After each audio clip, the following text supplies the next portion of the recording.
from these one-on-one coaching sessions that I've been having with people. A lot of senior people telling a lot of senior stories, and a lot of senior stories require you to articulate how you would build out, build, design, implement things. Start up a new group. You're the chief revenue officer. How are you going to build out the sales team? We are making a shift in our product and service offering to the world. How would you go about designing the blueprint for us to do this? So how would we bring ourselves to market? How would we rebrand ourselves? How would we then recalibrate the team and so on?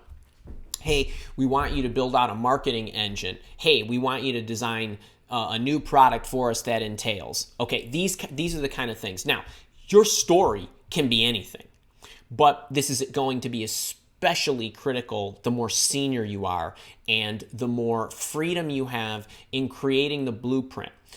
There is and by the way, even if you were a technologist and you were telling a story like this technique is really helpful. I've talked to you about when you are talking about how you would do something. This is already a futuristic question. Okay, so my keys to storytelling when you're in an interview is you want to protect yourself from the interviewer not getting everything that they need in order to know that they should hire you, and also making it as easy on them as possible to imagine you in the role. So the more you're talking about your past and how you did things, the more difficult it is for them to see exactly how you would operate within their environment. There's one thing that I want you to think about as you're telling your stories. If you are asked to make a presentation or tell me how you would do this or any of that stuff, and you have to give them a step-by-step approach that requires multiple stages that you're going to go through. Well, the first thing is I would look at the customer segmentation. I would see who our primary customers are, who's contributing to 80% of the revenue, that small group, where they're located, what they're buying, what their problems are. Then what I would do is I would reach out to the new markets. I would look at this, where geographically is our possibility. Then I would build a team. Then it's that kind of stuff, that the multi-step process.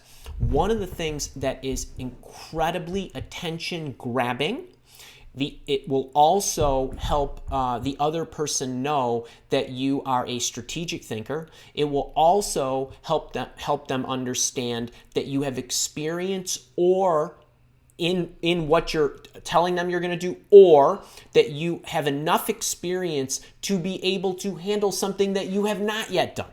Okay, so here's what you need to do. At each stage, wherever it's critical, you need to tell them the problem they are going to encounter that they have not yet encountered. So it is a phenomenal sales technique for all you salespeople with your customers, but it's equally as effective in a job interview. So what do I mean by this? So we had a situation, I don't know if she's here, but she is in with a startup. This is a classic story. So in with a startup. It's an artificial intelligence technology company. They have an open source product. They're looking to her to potentially be the chief revenue officer, and they have basically this free software that a lot of their customers use, and they're looking to now try to break into the paying or higher paying, more enterprise, and all this other good stuff layer. Well, it's not like you just build a product, you go out and you sell it, because you already have an established brand that you've already created, and the people you're going to target are going to be the people that are already using your product, as an example. So when she's asked, well, how are you actually going to go about, generating X amount of revenue in the next X number of months or years, when this is our current situation, right? Because they're looking to her, they're trying to hire her to create the solution. She could just go in and say, well, all right, the first thing that we're going to do is we're going to look at the customer segments. The second thing we're going to do is then we're going to put the team together and we're going to start pushing this out into the world and blah, blah, blah. Then we're going to build our channel partners. Then we're going to do this. Then we're going to do that. Then we're going to do that, as if nothing will ever go wrong. And that is how a lot of people tell stories, right? First you do this, then you do this, then you do this. Even when they go back into their past and they say, well, here's the first thing that I did, and here's the second thing that I did, and here's the third thing that I did. Smooth sailing, right? But it was never smooth sailing, ever. I don't know anything in my life that's smooth sailing. But when we tend to tell stories, that's what we do. And when we tend to tell stories about something that's going to happen in the future, it sounds idealistic when we do it that way. But it's wholly different when you say, well, first thing that I would do is I would actually look at the customer segments and I would figure out, based on what our current buyers look like, what that avatar, whatever you call customer profile, whatever you want to call it, looks like. We will segment them and we will pilot them to go after them this way. Now, when we get to the second layer, and so it shouldn't be too difficult, that they've already engaged, they've already started buying our services, now we're going to be providing them some additional services, so that's about showing them the additional value that they're going to get. But there's a real opportunity in this middle layer where people are using this for free. Now, whenever you encounter something like that, you're going to have an education problem because in a rebranding problem, and you're going to have to actually explain to them why they now need to pay for a product that they've been using for free. Okay, so you insert the problem, and then you say, this is naturally what's going to occur. So the first thing that we need to do in order to augment and sell to that market, augment our portfolio and sell to that market, is we would likely need to hold some rebranding efforts, things like virtual summits, educational webinars, this and that and the other thing, and this and this and this and this. Because that's a problem we're going to have. I'm assuming that you recognize that, but if not, we're going to encounter that. So we may as well start putting efforts into doing that now. Then what I would do is, so as you go through this process, think about how smart you're going to sound when you insert that problem and recognize that I'm already thinking about the challenges. Now, the interviewer may or may not have thought about that already. Depends on who you're speaking to. But if they haven't thought about it, you're a genius. If they have thought about it already, you're still super smart and get equal number of points, positive points, let's call them, because you knew that, you thought of that.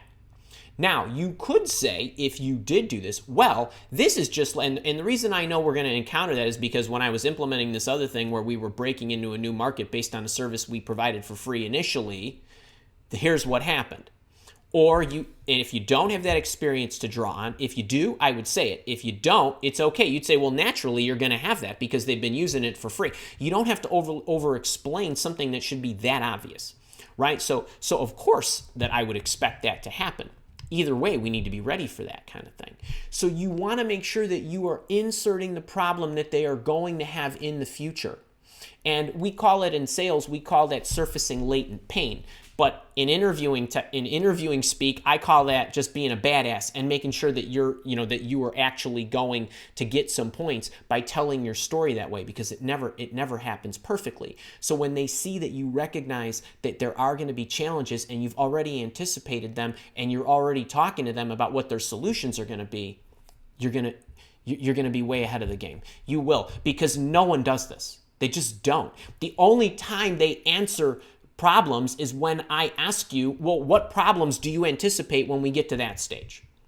And most of the time, the interviewer will not ask you that until you go through the process in the story. You want to intercept that question. You want to proactively answer that stuff, especially when you're telling a build-out story or a design story, or even if you're a technologist, like I said, hey, when we build this environment, these are the top 5 problems we're going to have at these stages. So I'm going to share with you how we're going to implement it smoothly and how we're going to eradicate all those issues that I'm going to anticipate that we're going to have, that I know we're going to have. That kind of stuff. But inserting that problem is a great thing to do. It doesn't need to be huge. It just needs to be recognized, surfaced, and squashed.